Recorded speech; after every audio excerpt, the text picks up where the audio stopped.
Então, estamos iniciando o segundo vídeo de nossa aula. Esse vídeo tratará de cardinalidade e principalmente de relacionamentos. Cardinalidade e relacionamentos estão intimamente ligados. Existem cardinalidades nos relacionamentos e nos atributos, vamos ver mais à frente. Então, o que é a definição de cardinalidade? A cardinalidade, mínima e máxima, sempre nós temos duas, a mínima e a máxima, de entidade em relacionamento é igual ao número mínimo e máximo de ocorrências da entidade no relacionamento associadas a uma ocorrência da entidade em questão através desse mesmo relacionamento.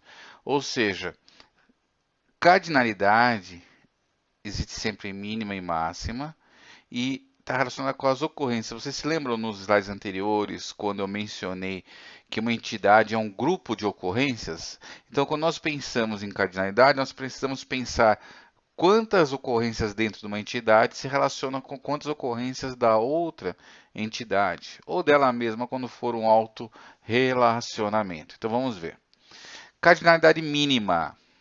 Para fins de projeto de banco de dados relacional, somos considerados apenas duas cardinalidades mínimas. A mínima com o valor 0 e a mínima com o valor 1. Uma denominação alternativa, quando a mínima é zero, diz-se que a associação daquela entidade que tem a mínima zero é opcional, ou seja, o relacionamento pode não ocorrer, porque o mínimo é zero. Zero quer dizer nada. Cardinalidade mínima 1.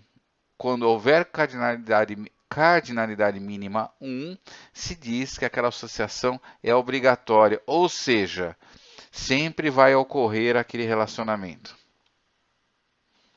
Bom, para fins de projeto de banco de dados, a máxima nós consideramos também apenas duas.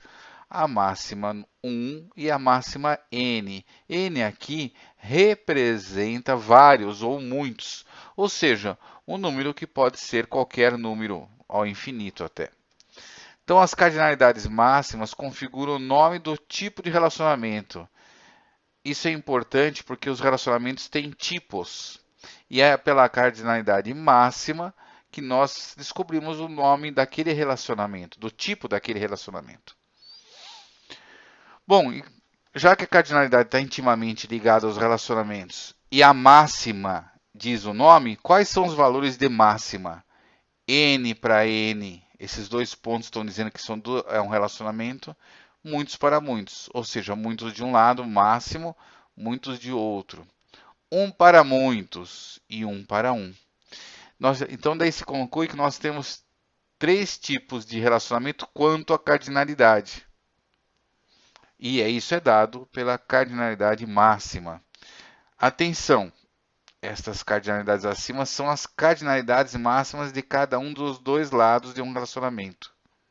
Ou seja, isso aqui não é toda a cardinalidade de um relacionamento. Essa aqui é a máxima, esse 1 aqui é a máxima de um lado do relacionamento e esse outro 1 é a máxima de outro lado do relacionamento. Isso vai ficar mais claro quando nós evoluirmos aí para os próximos slides. Então vamos ver um relacionamento 1 para 1. E agora a gente só está vendo a máxima para ser didático. Aqui também deve ter a mínima, a gente vai ver depois. Mas a máxima, no momento que é o nosso foco, então uma entidade de pessoa se relaciona com outra através do relacionamento casamento. Ou seja, eu posso registrar pessoas que são casadas. Então, quando existir esse relacionamento, eu digo que no máximo uma pessoa se casa no máximo com outra pessoa. Então, essas aqui são as cardinalidades máximas. Por isso que ela está uma de cada lado. Então, uma ocorrência, o João se casa com a Ana, por exemplo, usando nomes hipotéticos, né? Empregado e mesa, outro tipo de relacionamento 1 para 1. Por quê? No máximo, uma mesa, uma determinada mesa, ou seja, uma ocorrência da mesa, se relaciona no máximo com uma ocorrência do empregado, ou seja, a mesa A, no máximo, ela recebe, para utilizar ela, um empregado, João, por exemplo. Um nome hipotético, né? E da mesma forma, um empregado, no máximo, possui uma mesa, está alocado. Olha aqui o relacionamento também chamando a atenção. Esse losango aqui no meio denota que existe um relacionamento, não é uma linha simplesmente ligando uma entidade à outra. E nele vai um nome. Esse nome do relacionamento é muito importante vocês notarem que é uma ação, ou seja, é um verbo. Na nossa língua, as ações são dadas pelas palavras do tipo verbo. Então, por que é uma ação? Só existe relacionamento se houver uma ação de um para com o outro. Ou seja, o empregado não está apenas ligado na mesa, o empregado está alocado na mesa. Então existe uma ação. Isso nos requisitos, aí vai uma dica muito importante. Por exemplo, o empregado é alocado em uma mesa. A empresa paga um boleto, ou a empresa paga vários boletos de uma determinada compra. Pagar, por exemplo, a empresa paga vários boletos. Pagar é um verbo, é uma ação, é um relacionamento entre a empresa e o boleto. No caso, normalmente não é a empresa, normalmente é o contas a pagar, ou seja, a conta que tem lá para pagar e o boleto. Esse relacionamento é um para vários. Por que um para vários? O empregado possui dependentes.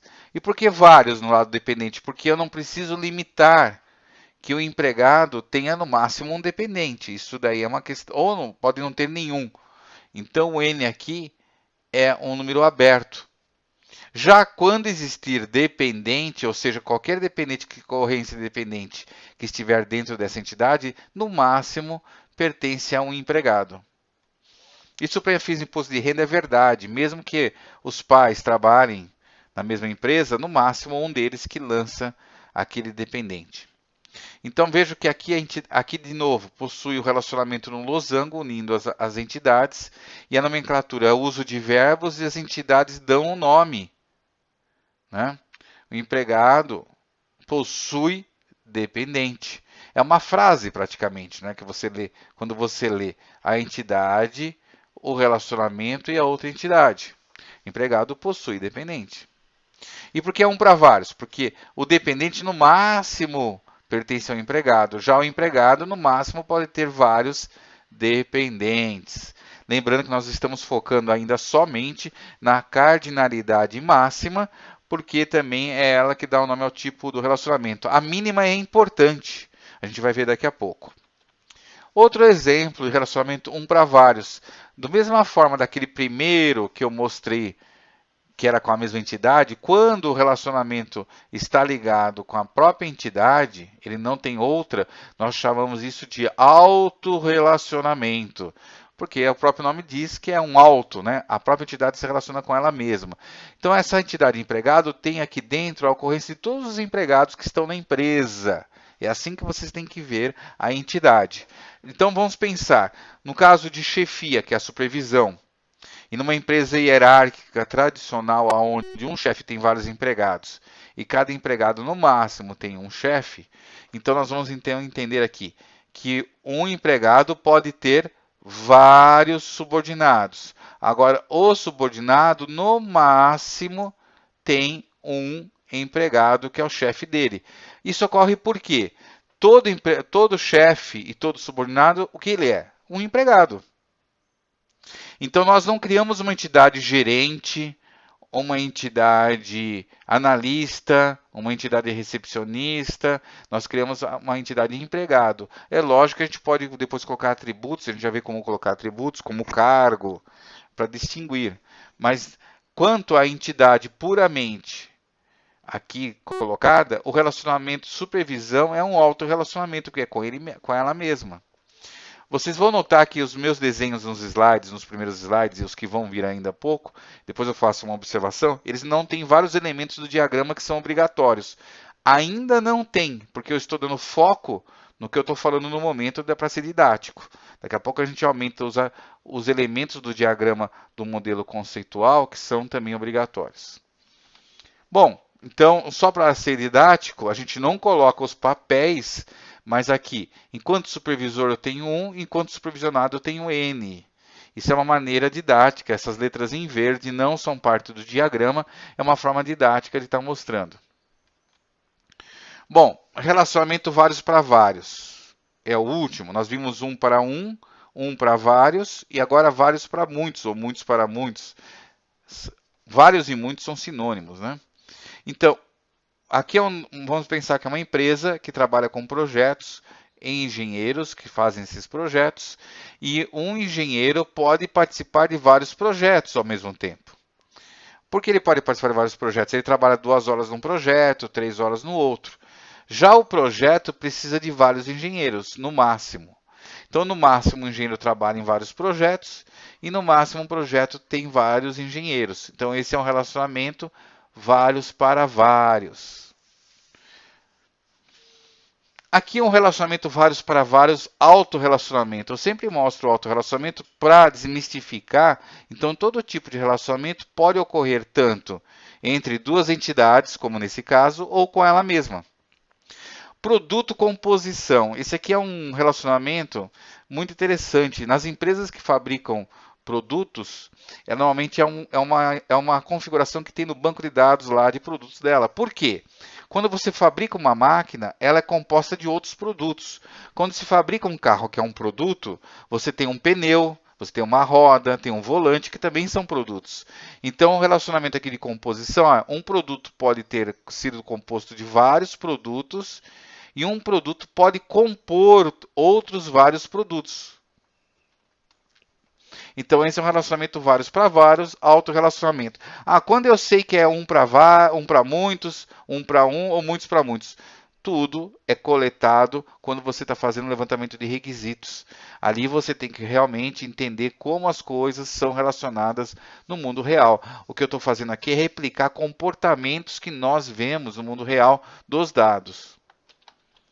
Então, aqui, só para ser didático, os papéis, que nós não colocamos papéis no diagrama conceitual, que é só para ser didático, é composto e é componente. Ou seja, um produto é composto por outros e um produto pode ser componente de outros. Certo? O diagrama não tem aqueles papéis, isso só foi para ser didático. Agora, eu falei de máximas, mas tem a mínima. Então, a máxima e a mínima são cardinalidades importantes e elas andam juntas. Como?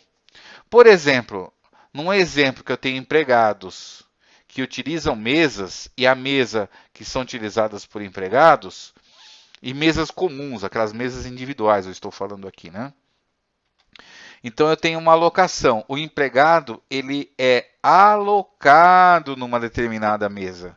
E a mesa é alocada para um determinado empregado. As cardinalidades máximas, a gente já viu que é 1. Olhem como elas aparecem em cada lado do relacionamento e entre parênteses, porque aqui eu estou falando só de cardinalidades, eu não estou falando do tipo de relacionamento. Mas é lógico que a gente sabe que as máximas dão o nome do tipo do relacionamento. E qual é o tipo desse relacionamento? Nesse caso, 1 para 1. Mas as mínimas são importantes? São.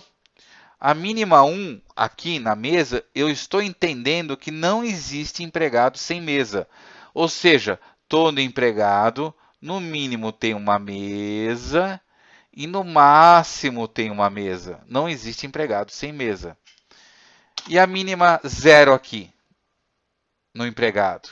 Eu estou dizendo o seguinte, toda mesa pode ter no mínimo nenhum empregado e no máximo 1. Ou seja, eu posso ter mesas que ainda não estão ocupadas por empregados. Percebam que a mínima aqui é importante. Quando eu coloquei 0, eu estou dizendo que opcionalmente posso ter empregado ou não usando alocado na mesa. Então perceba que a mínima também é importante, assim como a máxima.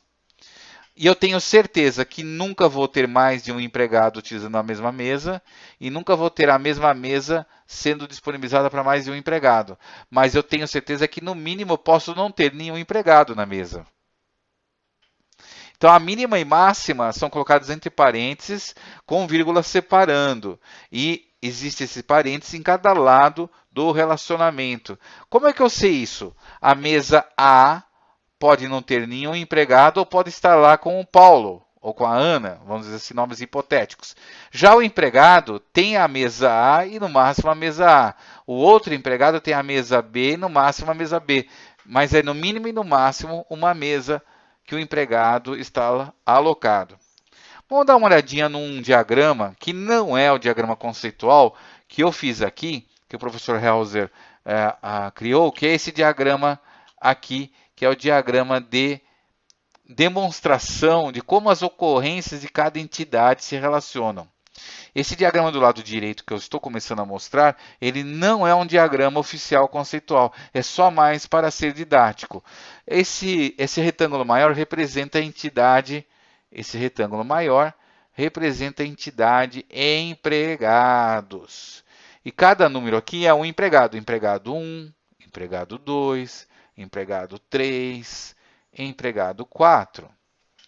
Aqui embaixo eu tenho a entidade que representa as mesas, ou seja, essa entidade é o conjunto de todas as mesas. Então eu tenho mesa 1, mesa 2, mesa 3, mesa 4, mesa 6, mesa 5. Para entender como eu vejo a cardinalidade, vamos fazer uma ligação aqui no meio. Então o empregado 1 está ocupando a mesa 1. O empregado 2 está ocupando a mesa 2. O empregado 3 ocupa a mesa 6. O empregado 4 ocupa a mesa 4. Nesse diagrama, onde eu estou refletindo uma realidade lá da empresa, eu noto que existem mesas que não têm empregados. Como tem mesas que não têm empregados, no mínimo eu vou ter nenhum empregado, que é essa cardinalidade aqui do lado esquerdo, que é a 0.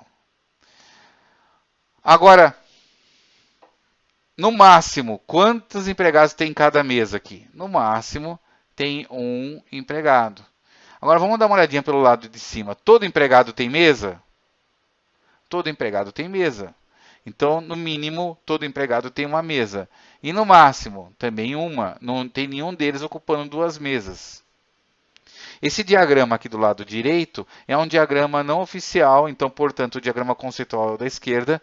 Esse da direita eu estou fazendo aqui para ser didático. É assim que nós temos que pensar quando pensamos em cardinalidade, de acordo com esse diagrama da direita. Não é necessário fazer o diagrama, vocês têm que mentalmente imaginar as ocorrências que estão numa entidade se ligando com as ocorrências da outra entidade. Uma coisa muito normal de vocês fazerem é inverter. Colocar essa cardinalidade aqui e essa outra aqui em cima. Se vocês pensarem dessa forma, olhando como a gente lê, o empregado está alocado em no mínimo uma mesa e no máximo uma mesa. A mesa, ela tem no mínimo nenhum empregado e no máximo um. Dessa forma, vocês têm que ler olhando as duas entidades para acertar o lado certo que estará a cardinalidade.